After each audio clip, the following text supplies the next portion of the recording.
And now, Virgin Most Powerful Radio is pleased to present Hands-On Apologetics with renowned Catholic author and apologist, Gary Michuta.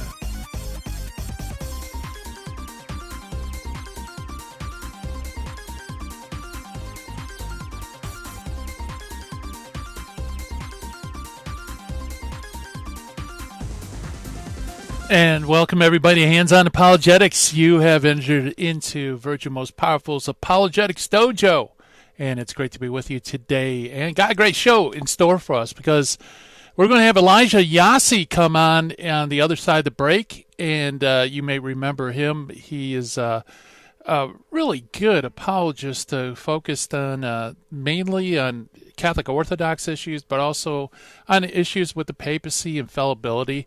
We had him on earlier last month, November 18th to be exact, and he gave us the lowdown on Vatican I and the definition of papal infallibility, which was really, I think, fills in a lot of gaps in our understanding about papal infallibility, how it came about, what was the council defining, what was it not defining, and how the Pope interacts with the rest of the church. Well, he's going to be coming on the other side of the break, and we're going to look at papal infallibility from Vatican I to Vatican II. So that's going to be very cool, very informative indeed. And so also on this side of the break, that's next break, after the break, this side of the break, we are going to look at our finding the fallacy. Today's finding fallacy, by the way, is faulty generalization. And we'll talk about that in a few minutes. Also, we meet an early church father. Today's early church father is St. Andrew of Crete. St. Andrew of Crete. So actually more towards the end of the patristic era, but nevertheless, a very important early church father, and we're going to hear all about him in a few seconds. So anyway, got a great show. I can't wait to jump into this, talk to Elijah, and trust me, we need to really understand the definition of papal infallibility today because I think there's more confusion out there than ever. So anyway, let me begin by welcoming all of you watching a live stream on Facebook, YouTube, and all the other platforms. Hello, everybody. Welcome aboard. Yes, thank you for the emojis. Joe and hey, Connie, hi, Pauline, and all you on the YouTube live stream. Thanks for coming on board. Also, I want to welcome all of you listening on radio around the country and also via podcast around the world, either through our handy-dandy phone app or through our flagship website, which is virginmostpowerfulradio.org. And that is the place to go, folks. You can download all the programs. Just go to our shows, click that, scroll down to Hands-On Apologetics, or any of the other great shows here that Virgin Most Powerful produces, and bam, you got all the programs ready. In fact, I really recommend, if you missed Elijah's last appearance on Hands-On Apologetics on November 18th, maybe hunt down that particular podcast and listen to it, and then listen to this one, or listen to them both, or whatever, because I think you're going to get a really good panoramic view of the understanding behind papal infallibility. By the way, you can also share. And that brings up my next point, like I do every episode. I mentioned that it's possible for us to do apologetics in place, even if you're stationed in place. You can still share the faith, defend the faith. You can do it on social media. And while you're doing that, please help us out. If you're on social media and you're at the Virgin Most Powerful channel or some other outlet, please, like, subscribe, do the hat tip, ring the bell, blow the horn, do all those electronic type things, leave comments. All those will help us in our mission. It helps us to support ourselves, and especially for our outreach, because it makes us more visible on search engines and such like that. So if you haven't subscribed, I highly recommend that you do. We truly appreciate it. And for those who have subscribed, thank you so much. We appreciate that as well. All right, so without further ado, why don't we jump into the finding of the fallacy today? Today's finding of the fallacy is called faulty generalization. Faulty generalization. Now, as you know, if you're a frequent listener to the show, Informal fallacies have a lot of AKAs, otherwise known as, and there are a million for generalizations. You have hasty generalization, faulty generalization, incomplete generalization, all sorts of names. They all basically commit the same kind of fallacy. A faulty generalization is basically something that you also find in math. It's where a conclusion is made about all or many instances of a phenomenon that has been reached on the basis of one or a few instances of that phenomenon. It is an example of jumping to conclusions. So that is the fallacy, is jumping to conclusions. So make sure that if you have a sample, that the sample is large enough to be representative of the whole, and also whether or not it could perhaps be skewed by other ways as well. If you don't do that, you could end up committing the fallacy for today, which is the faulty generalization fallacy. Does this happen when defending the faith? Yes, it does. It does a lot. In fact, usually with the early church fathers, you will find people who will take a small number of fathers and then propose that they would generalize some major conclusion just from the few. And there's actually a lot more work that needs to be done in order to establish something like that. Okay, so with that aside, let's go to our Meet the Early Church Father for today, who is St. Andrew of Crete.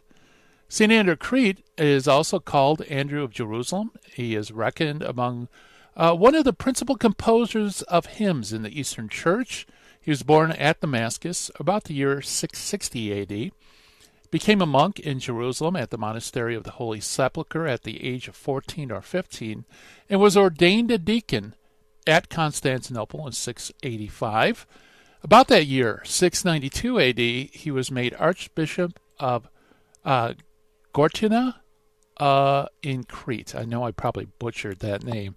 At the Monophysite, the Monothelite Synod of Constantinople in 712, he subscribed to the Monothelite repudiation of the two wills in Christ, although the latter doctrine had been defined at the Third Council, which would be the Sixth Ecumenical Council of Constantinople in 680-681.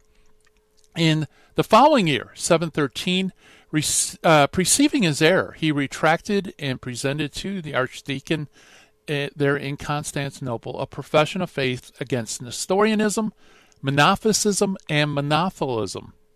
Okay, so let me really quick explain what those heresies are. They're all misunderstandings about who and what Jesus is. Nestorianism, essentially, if you put it in general terms, kind of splits Jesus into two persons, where you have the divine person and then the human person, Jesus.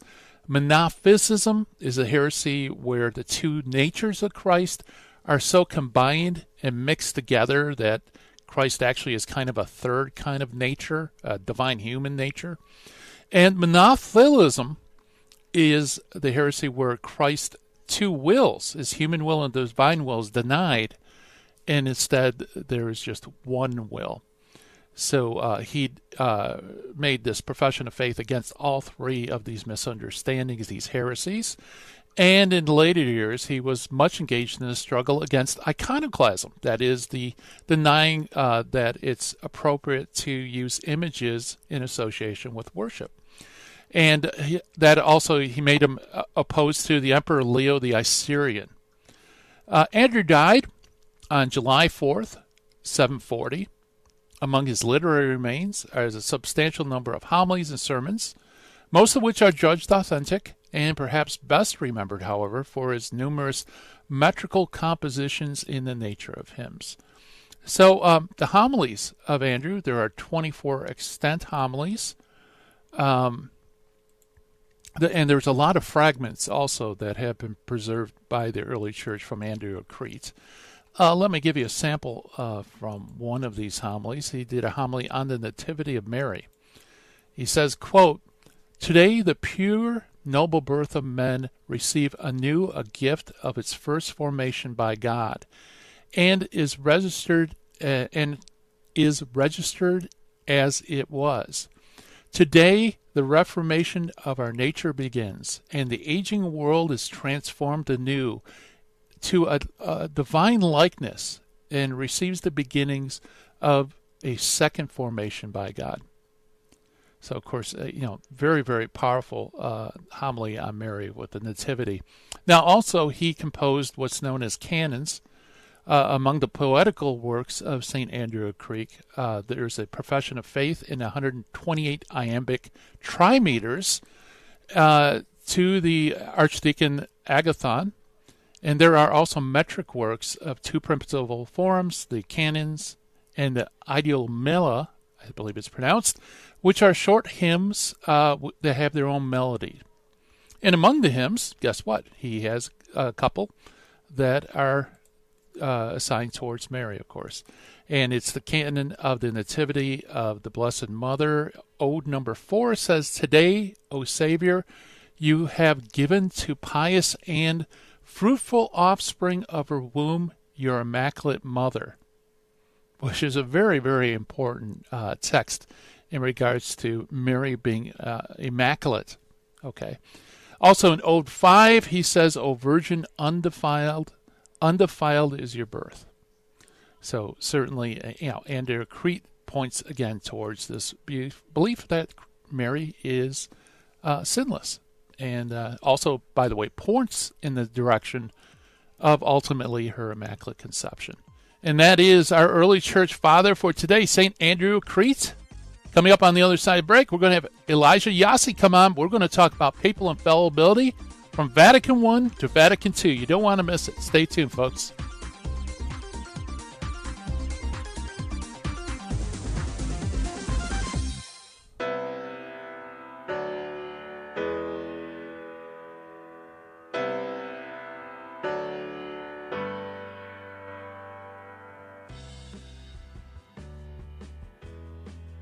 Genesis 1:27 says, "God created man in his own image. Male and female he created them."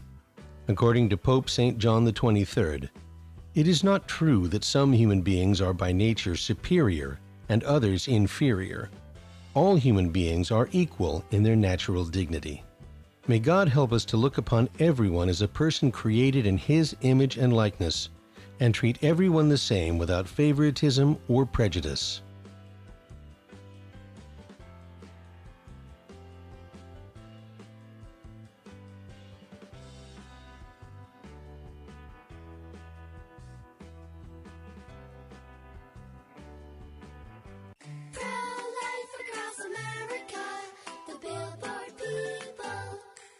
Did you know my mom's gonna have a baby? She is? Will it be a boy? Or will it be a girl? We don't know yet, but we heard the heartbeat and my dad said this is gonna be someone very special. You mean like being a president? Or maybe a doctor? Well, probably maybe like a singer or dancer, I think. Hello, my name is Marianne Koharski. I'm the director of Pro-Life Across America. We know that every baby is a miracle and has the potential to do great things. If you know someone who is pregnant or in need of alternatives or assistance, or would like to support the work of Pro-Life Across America, please call 1-800-366-7773 or visit our website at prolifeacrossamerica.org. Pro-Life Across America is non-political and totally educational. Pro-Life Across America, the Billboard people. This is Terry Barber. I want to thank you for your support here at Virgin Most Powerful Radio. Here's an easy way to do it. If you're going to sell or buy a house, call Real Estate for Life, 877-543-3871, because they're going to get you a Christ-centered agent to purchase your home or to sell your home. And at the close of escrow, a portion of his commission goes right back to Virgin Most Powerful Radio. Call 877-543-3871. Thank you so much for your support. Now, back to Hands-On Apologetics with Gary Machuda.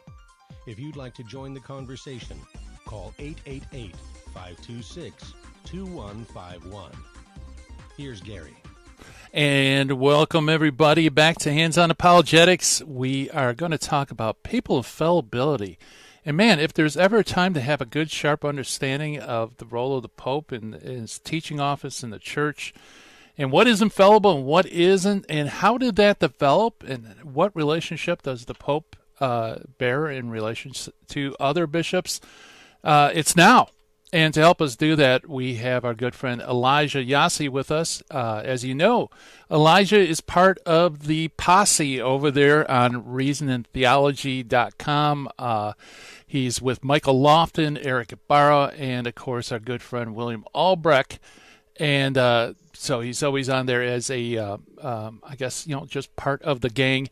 He's also done extensive work in church history, particularly that of the Pope, and also in Catholic and Orthodox issues. And by the way, if you want to hear the first segment where we were talking about papal infallibility up to Vatican I, just go on our Virgin Most Powerful Radio website and look it up. It's on November 18th. Highly recommend it. But you don't want to miss today, and because we're going to be talking about Vatican I to Vatican II. So, Elijah, welcome back to Hands on Apologetics. Thanks for having me, Gary. Can you hear me? Yes, I can. Sweet. Thanks for having me. It's a pleasure to be here. Yes, it's great to have you back. In fact, I think that was one of my favorite episodes last month, was discussing all the background information in Vatican I when they defined papal infallibility. Yeah, it's a lot of interesting things that you don't hear too often. Usually you just hear the results. And that's something that we're going to be talking about, is the after effect of Vatican I leading up to Vatican II. And I think it's very important to see why there was this change and this shift of interpretation from Vatican I to Vatican II. Yeah, absolutely. Now, correct me if I'm wrong, but I believe Vatican I was interrupted. It didn't actually finish what it set out to do. Absolutely. And that's a great point, because, and this is one of the reasons why you have a misinterpretation of Vatican I on papal infallibility and papal primacy or supremacy, however you want to say it. The reason being is, you nailed it, is because it wasn't completed due to a war that was going on. And so their agenda was to declare papal infallibility, which, by the way, was not part of the original agenda of Vatican I. That's not why the council was open. Really? That was just something that they thought that was prudent to do when they opened the council. But they were trying to refute modernism at the time when it was creeping up, liberalism, Gallicanism, and all these heresies that say that the Pope cannot do anything outside of the bishop's consent or the church's consent. And so they opened it with discussing papal infallibility and papal primacy. But they were supposed to go to the authority of the bishops after they discussed the authority of the Pope to sort of balance it out, right? Mm-hmm. That's the point. That's what they were trying to do. Unfortunately, like I said, it was interrupted, as you mentioned, and there was war, and so they were not able to do that. And so Vatican II had to officially close Vatican I. And as you know, Vatican I is in 1870, Vatican II was in 1960s, and they had to officially close. So it wasn't officially closed yet, and then they opened Vatican II. And part of Vatican II is a document called Lumen Gentium, which I think is a beautiful document on the authority of the Pope and authority of the bishops. And I recommend everyone to read that document. You can find that easily online.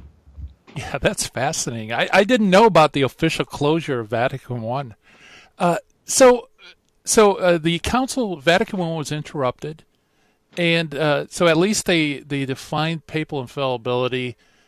How did that? What was the ramifications of that? That's a good question. So as you recall from our last show, you had three groups at Vatican I. They had three different sort of emphasis of papal infallibility. You have the very extreme group. These are called the absolutists. They wanted the Pope to have absolutely all the power that he could possibly have, right? If the Pope if the Pope gives somebody a high five, that high five is infallible, right? They just wanted the extreme infallibility. Everything he does is infallible, and he can never fall into heresy. So that was the extreme group, and that was a minority group, because you have two groups that were split. There was the majority and the minority. What I just described was a minority in the majority group. So not a lot of bishops wanted that, right? And then you had the more moderate vision of Vatican I, which is what eventually won out, where the Pope is infallible in these specific situations or specific nuances where he has to speak ex cathedra, which means from the chair. He has to declare a dogma that pertains to faith or morals. And he has to bind the whole church to this teaching. And once he does that, that's infallible, right? And they did not make it a rule or a law for him to seek out the consent of the church. And we'll talk about that because that's a very important thing. That we talked about that extensively last time, but it's good to kind of brush up on that. And then so that was the majority in the majority group. And then you have the minority group who wanted to make it a law to have the Pope seek the consent of the bishops before he declares his dogma, before he declares the infallibility or whatever he's declaring. But we have to understand that they were not doing this because they believe that the Pope is not infallible outside of the church or consent of the church. They knew he was, right? That's the reason why he is because our Lord in Matthew 16, gives Peter the keys, and he says, whatever you bind on earth will be bound in heaven. And we know this, we know that verse very well. And so when the Pope is declaring a infallible dogma, he is not doing this as a private person, disconnected from the church. He is doing it as a public figure within the church and for the church. And in a sense, he is speaking the mind of the church because, as you know, in Vatican I, it said that the Pope cannot go outside of the traditions that were handed to him. And so he has this tradition of treasures, right? And he opens his treasure box, and he cannot go outside of what was handed to him in those treasure boxes, right? And so if, divinity of Christ is part of that, right? And so he cannot go outside of that. He cannot now say Christ is not divine, Christ is not God. He has to stay within the traditions and define what has been passed on and clarify. And one thing that a lot of people misunderstand about papal infallibility, it's more so a gift that God gave to the church in order to make sure that there's unity in the church, right? So because when you have divisions, when you have 40% of the bishops saying one thing and 50% saying another thing and another 10% saying something else, you have to have a final word, and Christ is obviously a genius, right? And if we have in our type of everyday world, we have a CEO or we have an authority at the end of the day, there has to be that final authority that says, okay, this is the way it is. And if that is not infallible, the church comes crumbling down. So it logically follows that papal infallibility would be something that Christ gives the church. Right. Yeah, very good. So just it seems like, just summing up the parties at the council, you had the absolutist that essentially wanted infallibility to be in the person of the Pope. So whenever the person of the Pope acted, it's infallible. Then the other party wanted to separate the authority from the person, so he had to exercise his authority to be infallible.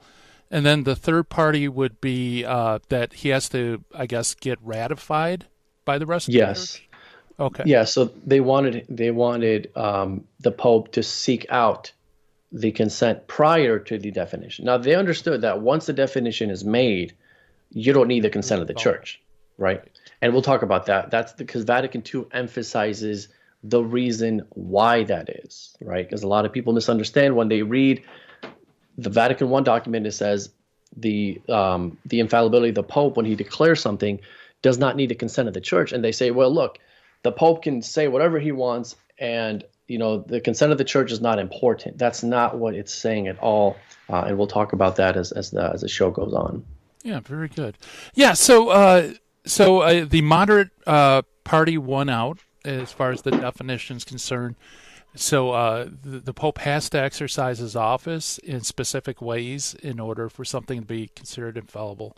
And okay, let's move from there. So without Sure. addressing the role of the bishops, also in a way that kind of gives only half of the picture, isn't it? You kind of cut out there. It only gives half of the picture, you said? Yes. Yep. Yes, it does. It does. And that's the problem with Vatican I. It's incomplete. Vatican II completes it. But in between that, and this is very important, in between that, what won out of Vatican I, you have to make a distinction between what Vatican I actually taught versus the interpretation that came out of Vatican I. And so it's sort of like a PR thing. It's those bishops, the ones that were the minority and the majority, they made it seem like their party won out. And in the public's eye, their party won out.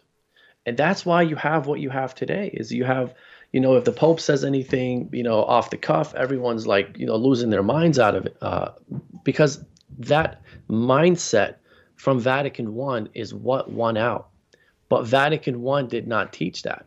And so Vatican II tried to tame it, tried to clarify it. But you still, as you know, you have that issue with when the Pope gives an interview on an airplane, or everyone's just hanging on to every word. What did he say here? How do we define this term? As if he's proclaiming something that he's binding the church to. Now, obviously it's important to listen to the Pope and to make sure that he's staying within the traditions even as a private person. But it doesn't falsify Catholicism if the Pope ever says anything that's heretical, because that's never been defined by the Catholic Church, saying that the Pope is going to be infallible in everything he says. Yeah, and the other extreme, what would that be? Like the old Catholic Church that broke off? Yes, the old Catholic Church broke off, which is kind of funny because they wanted to stay within the tradition, what they believed was the tradition. But to my knowledge, and I know we're coming to a break, to my knowledge, I think they have introduced female ordination. So it's kind of a weird thing. Right, exactly. We're chatting with Elijah Yasi.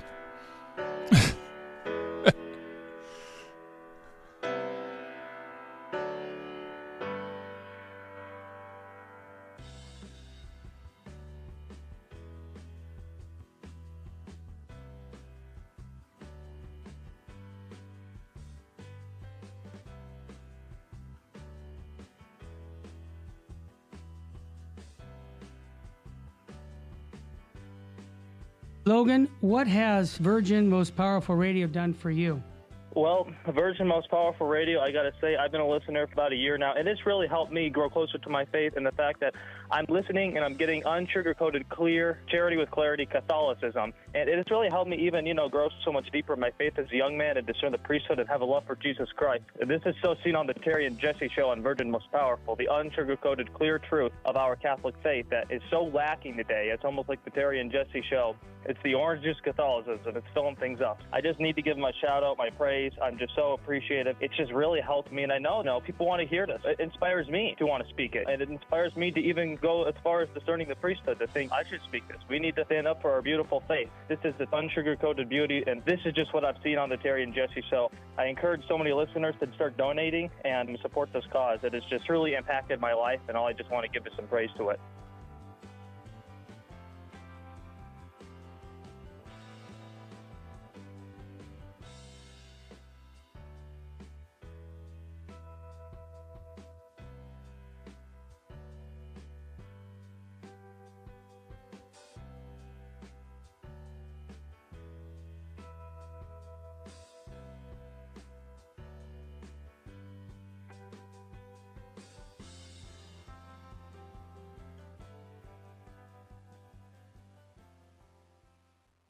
Buying or selling your home or your business property? This is Terry Barber. Real Estate for Life underwrites the Terry and Jesse Show, and they can connect you to one of 900 pro-life real estate agents around the world. And when they receive their referral fee, they will give 80% of it to a pro-life organization.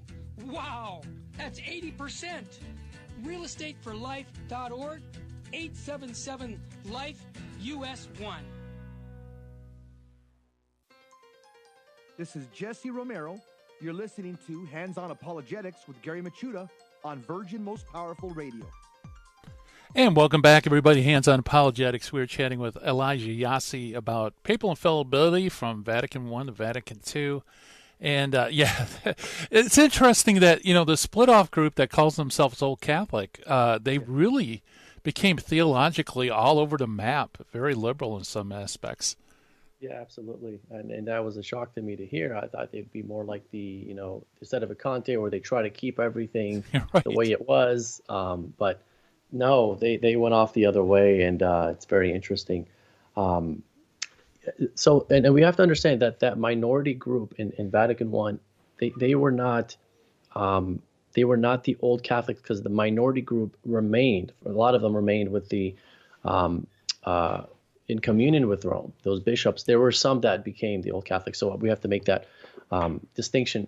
And here's the interesting part, Gary, is in Vatican I you had the minority versus the majority, right? As we talked about, where the majority wanted the Pope to have this infallibility without seeking out the consent, and then the minority wanted, at least the Pope to seek out the consent of the Church before he declares the dogma. In Vatican II, it flip-flopped. It was the opposite, where you have the majority at the party in Vatican II who were now the minority at Vatican I, the same mindset. And then you had the minority in Vatican II who had the same mindset as the majority in Vatican I. And the reason why that is because the minority in Vatican II, they were part of the Roman Curia of the Church. And so if you say that the Pope does not seek the consent of the Church, well, they have the power or the authority given to them by the Pope to declare or to teach, right? Because, he goes to them first and says, hey, what does the Church teach on this? And so they wanted that authority for themselves. And for that reason, they did not want to be bothered by going to the Church and say, hey, does the Church teach this or not? Can we declare this or not? So it was sort of a personal preference to them that would be something that would benefit them. And so that was the minority at Vatican II. But, there is a lot to look at in Lumen Gentium. And I think it's a beautiful document. So if you don't mind, I don't know if you have any questions that you want to open up, or I can just go into Lumen Gentium. No, that's fascinating because, if something happened in the Curia where you had some radicals get in, that could flip the whole thing over, right? It's actually a much more dangerous position than consent of the whole Church. Absolutely. Yeah. And as you recall from the last show, we the document that Vatican I produced to the bishops, not to the public, to the bishops for them to vote on Vatican I, it literally says on there that the Pope's seeking the consent of the Church prior to declaring an infallible dogma is a rule of faith. It says it's a rule of faith even for the Pope. Now, then it makes a distinction, and it goes on and it says, however, we cannot make this an absolute rule of faith. And there's a difference here. Because sometimes the Pope can already know what the Church's consent is. He can already know what the Church teaches. So he doesn't need to seek the consent and waste their time. It's obvious, right? But sometimes he can be unsure, and so Vatican I and the document that the bishops are reading to vote on it, it said on there that not only is the Pope infallible because of the divine assistance given to him by Christ to Blessed Peter, and that passes on to the successors, but even in his seeking out the definition, if it's infallible in the way he's seeking it out, that divine assistance is still there in the Pope. Now, it's not infallible as it is when he declares it, but the Lord is still assisting the Pope in seeking out the consent of the church. And so the consent of the church is necessary. He just doesn't have to seek it, because if he already knows it, he doesn't need to seek it, but it needs to be there. The reason why I say it's necessary is because what's in that treasure box that we talked about, that is what the church teaches. And so if the consent of the church is not behind what the Pope is declaring, he cannot declare it because the church does not teach it. If that makes any sense. Yep, yeah, makes perfect sense. Yeah, why don't we jump into Lumen Gentium? Absolutely. And so this is, I'm going to be reading from Lumen Gentium here, where it talks about the definition. Remember earlier in the show, we talked about the consent of the church, right? Does he need it? And it says, he does not need it. And Vatican II is going to clarify what that means. And if the minority of Vatican I were at Vatican II, they'd be applauding this and the next paragraph after it. So it says, and this is talking about the infallibility, and this is the infallibility which the Roman Pontiff, the head of the College of Bishops, enjoys in virtue of his office when as supreme shepherd and teacher of all the faithful, he confirms his brethren in their faith. By a definitive act, he proclaims a doctrine of faith or morals.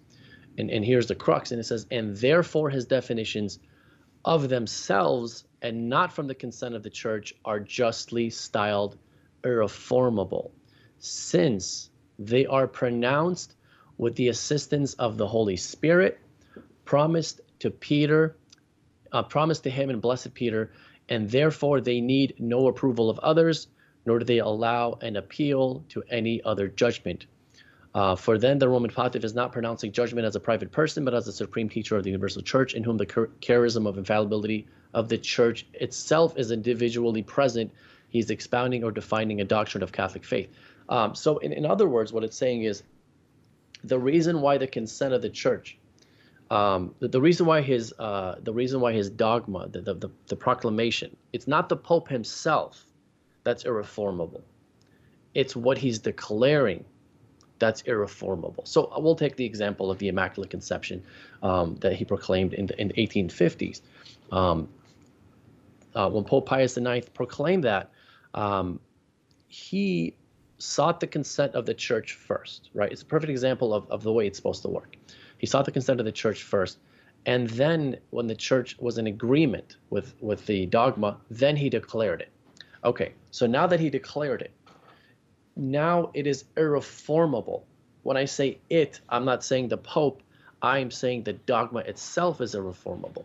And the reason why that distinction is important is because the reason why the dogma itself is irreformable, and it doesn't need the consent of the church, it doesn't need the approval of the church after the fact, is because once it's been declared, it has the stamp of God in it. And the stamp of God does not need the consent of the church to make it infallible. That's all it's saying. It is infallible in and of itself because of the divine assistance given to the Pope by God. Does that make sense? Oh, yeah. Yeah, absolutely. Yeah. Now, someone might push back and say, well, aren't you saying that this is continuing revelation, some sort of new revelation that, Catholics are pulling out of the hat? Well, if we... They're free to accuse us of that now. And when you say that the revelation, are you talking about the infallibility of the Pope, or are you talking about what he's proclaiming? Yeah. So if the Pope proclaims something infallibility, then they could accuse us of introducing new revelation, which of course is false. But I thought I'd let you take a swing at that. Yeah. No. I mean, if they do that, obviously the Church has the reasons why it's declaring something. So it has to be in the tradition of the church. It has to be, at least implicitly implied in Scripture, as we see Immaculate Conception in Genesis 3:15 and Luke 1 and 2, and we have verses in the Scriptures that support the Immaculate Conception. And this is just an example, but other examples, if you look at, for example, Pope Leo the Great. If you look at his tome of Leo that he wrote as far as Christ having two natures, if you look at that as an infallible document, then it has to pass the test of Scripture and tradition. So the question, does it? And if it does, then, he has every right to proclaim it. If it doesn't, then, I don't see how you can be a Catholic if you believe that the Pope went outside of the traditions as an infallible public person. So it has to be there in the traditions and the scriptures. Okay. Yeah, I hope I didn't throw you off your course. Oh, no. Thought, that's a good thing to clarify. Sure. Do you mind if I continue? Because the passage that we talked. So here's where the Vatican I minority would be applauding even harder on this next section, because they wanted in the document the Pope to diligently seek out what the Church teaches from Scripture and tradition. And here's what it says. It says, "But when either the Roman Pontiff or the body of bishops, together with him, defines a judgment, they pronounce it in accordance with revelation itself, which all are obliged to abide by and be in conformity with. That is, the revelation which, as written or orally handed down, is transmitted in its entirety through the legitimate succession of bishops, and especially in care of the Roman Pontiff himself, and which, under the guiding light of the Spirit of truth, is religiously preserved and faithfully expounded in the Church. The Roman Pontiff and the bishops, in view of their office and the importance of the matter, by fitting means diligently strive to inquire properly into that revelation and to give apt expression to its contents. But a new public revelation they do not accept as pertaining to the divine deposit of faith." So in other words, the Pope or the bishops, when it says bishops, the reason why it's saying bishops is because it's in the context of ecumenical councils, when the bishops get together and define dogmas, and that the Pope is part of that. Or the Pope himself, when he's declaring papal infallibility, they have the responsibility of seeking out to see what the Church believes about this before he declares whatever this is. And he has to do that by using scripture, tradition, or even the present bishops, where he polls them and says, "Hey, what do we believe? What does your local diocese believe about this?" Yeah, very good. Yeah, so that's interesting that the minority would actually is more voiced in Vatican II than it was in Vatican I. Absolutely. Well, I hear the music coming up, Elijah. We'll hit pause right there. We're chatting with Elijah Yasi of Reason and Theology. We're talking about papal infallibility from Vatican I to Vatican II. Stay tuned, folks. More to come on the other side of the break.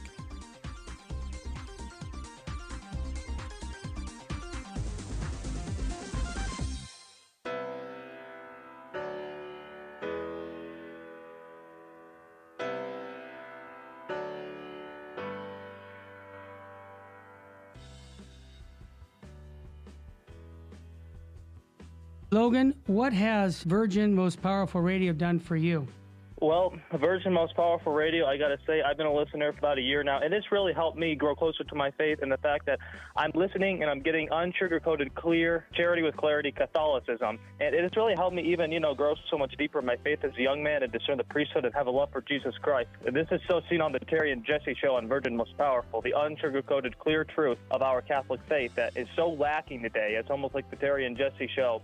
It's the orange juice Catholicism. It's filling things up. I just need to give my shout out, my praise. I'm just so appreciative. It's just really helped me, and I know people want to hear this. It inspires me to want to speak it, and it inspires me to even go as far as discerning the priesthood to think I should speak this. We need to stand up for our beautiful faith. This is the unsugar-coated beauty, and this is just what I've seen on the Terry and Jesse show. I encourage so many listeners to start donating and support this cause. It has just truly impacted my life, and all I just want to give is some praise to it.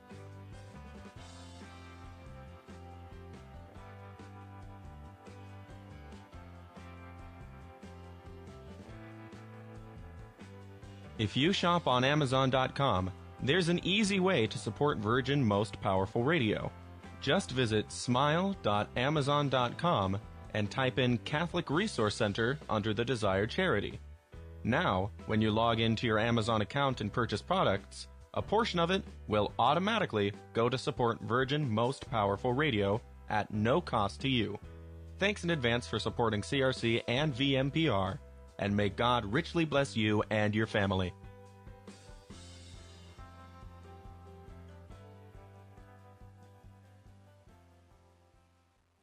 Buying or selling your home or your business property? This is Terry Barber. Real Estate for Life underwrites the Terry and Jesse Show. And they can connect you to one of 900 pro-life real estate agents around the world. And when they receive their referral fee, they will give 80% of it to a pro-life organization. Wow! That's 80%! realestateforlife.org, 877-LIFE-US1. Now, back to Hands-On Apologetics with Gary Machuda. If you'd like to join the conversation, call 888-526-2151. Here's Gary. And welcome back, everybody. Hands-On Apologetics. We have a great discussion with Elijah Yasi about papal infallibility from Vatican I to Vatican II, and just fascinating insights into comparing the two and how each council kind of compensates. Vatican I, of course, was interrupted and didn't finish the full work that it laid out for itself, and Vatican II comes in and actually emphasizes some things that weren't part of the decree in Vatican I, but certainly were there among at least the minority of the fathers. Where do you want to go from here, Elijah? Yeah, and that's a great point.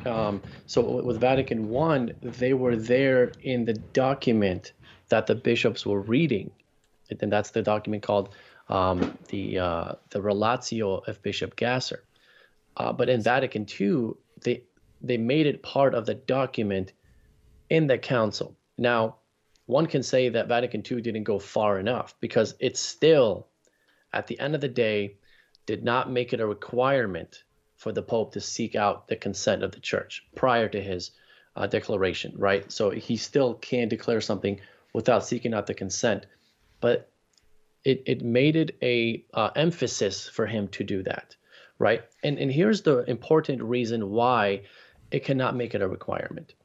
If the church is, let's say the church is split, as we said earlier, like 50-50 between bishops, how many bishops is it going to take for the Pope to declare this infallibility dogma, right? So let's say, if he has 51%, is that enough to make it infallible? You can't put a number on it, and you can't put it as part of the rule of faith in the actual dogma itself, because, and you know this, Gary, if that were ever to happen, if that is a rule of faith in the actual dogma, what will happen is if the Pope declares something that 20% of the church doesn't like, they'll be like, well, that's not infallible because he did not get enough consent. Right. So that's not very prudent. So, and that's a very important reason to distinguish. Now, just as a side note, I know as Catholics we call the Pope the Vicar of Christ, and this is and the ambassador of Christ. But what a lot of people don't know is in Vatican II, it actually calls the bishops, not just the Pope, vicars and ambassadors of Christ. And so because they are the vicars of their own local diocese, and we have to distinguish between jurisdiction and papal infallibility. Those are two different topics that deserve their own time and show on.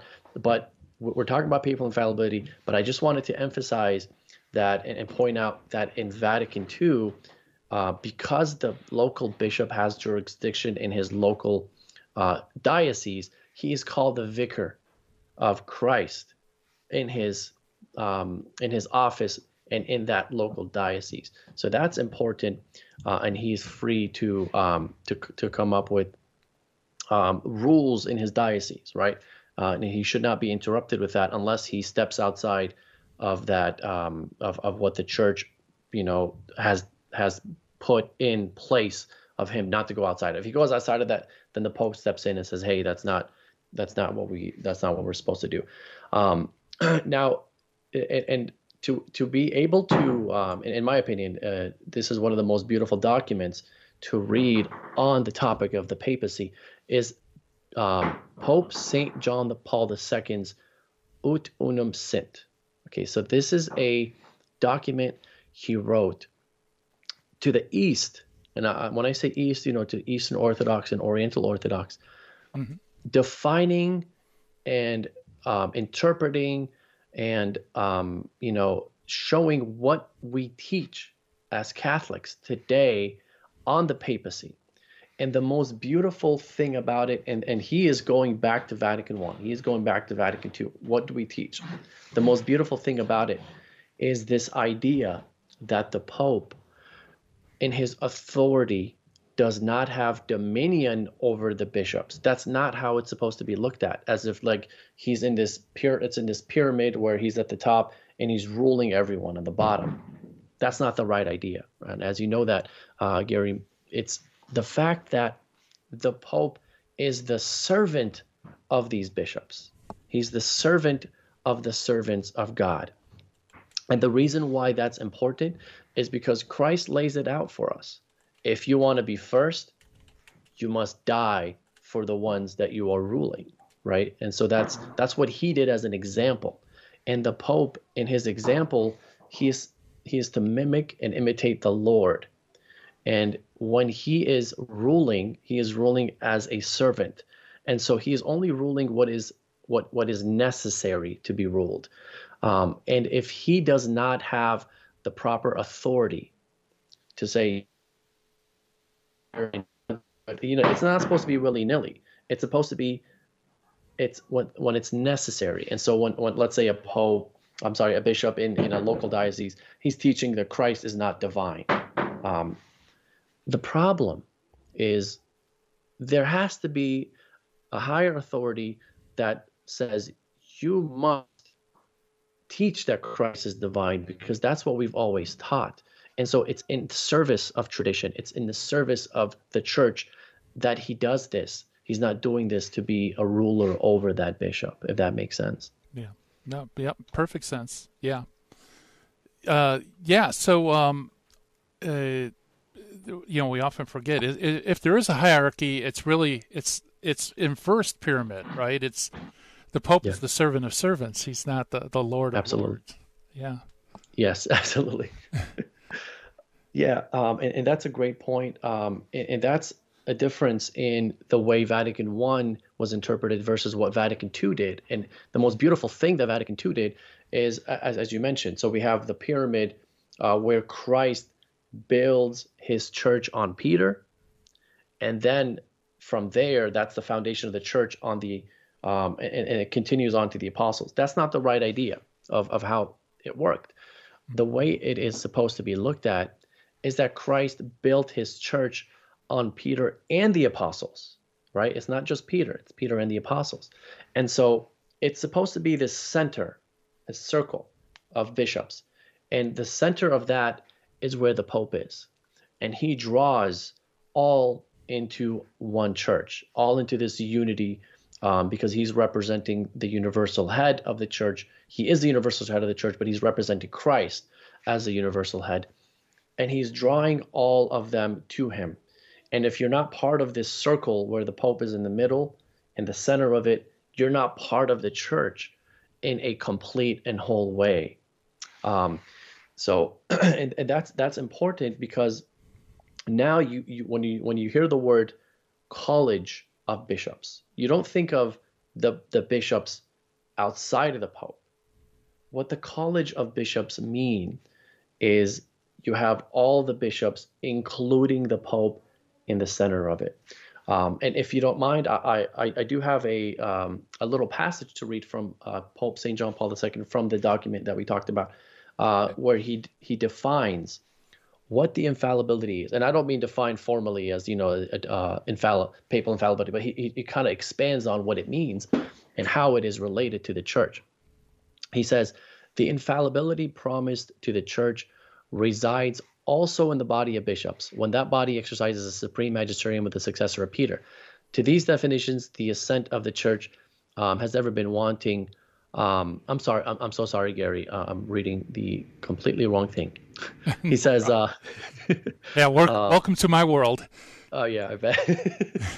He says, I was reading something from Vatican II, actually, but this is from Aut Unum Sint. He says, when circumstances require it, he is the Pope, speaks in the name of all the pastors in communion with him. He can also, under very specific conditions, clearly laid down by the First Vatican Council, declare ex cathedra that a certain doctrine belongs to the deposit of faith, by thus bearing witness to the truth, he serves unity. And here's the crux here, the important part. He says, all this, however, must always be done in communion. When the Catholic Church affirms that the office of the Bishop of Rome corresponds to the will of Christ, she does not separate this office from the mission entrusted to the whole body of bishops, who are also vicars and ambassadors of Christ. The Bishop of Rome is a member of the college, and the bishops are his brothers in the ministry. And so he's basically laying out what I just described here, and in the person of the Pope, how he's a public figure and related to the church, and he's defining for the church, and therefore he's basically, in one way to look at it, he is speaking the mind of the church, because he's seeking out what the church teaches, and then he declares it for herself, for the church. He's not doing this for himself. This is for the purpose of the church to keep unity together. And something beautiful is Pope Gregory the Great in the 6th century. He actually says, he had a letter from the Patriarch of Alexandria, where the Patriarch of Alexandria calls the Pope the universal bishop. And as you know, Pope Gregory did not like that. He says, I am not the universal bishop.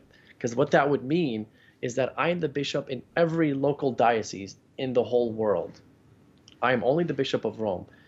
Yes, I am first, but I am here to serve. And he says, my honor is the honor of you. My honor is the honor of my bishops. And my job as the Pope is to strengthen your authority, not to usurp it, to make sure they're listening to you. Your people, your priests are listening to you, because that is the duty of every bishop. And the Pope's duty is to make sure that that is happening throughout the church. Yeah, beautiful. And, you really do see that in Lumen Gentium, because when it defines other ways in which teaching is infallible, the Pope is always at the center, right? With when bishops are gathered together in ecumenical council in union with the Pope, then it's infallible, and then also the sensus fidelium as well, Absolutely. Yep. All of that centers on the Pope, and but I love that. Yeah, he's kind of the choir leader. Yes. But he's also a member of the choir too. So. Yep. Absolutely. Yeah. Beautifully put. Yeah. Well, hey, we have maybe a minute left. I want to talk a little bit about Reason and Theology. Sure.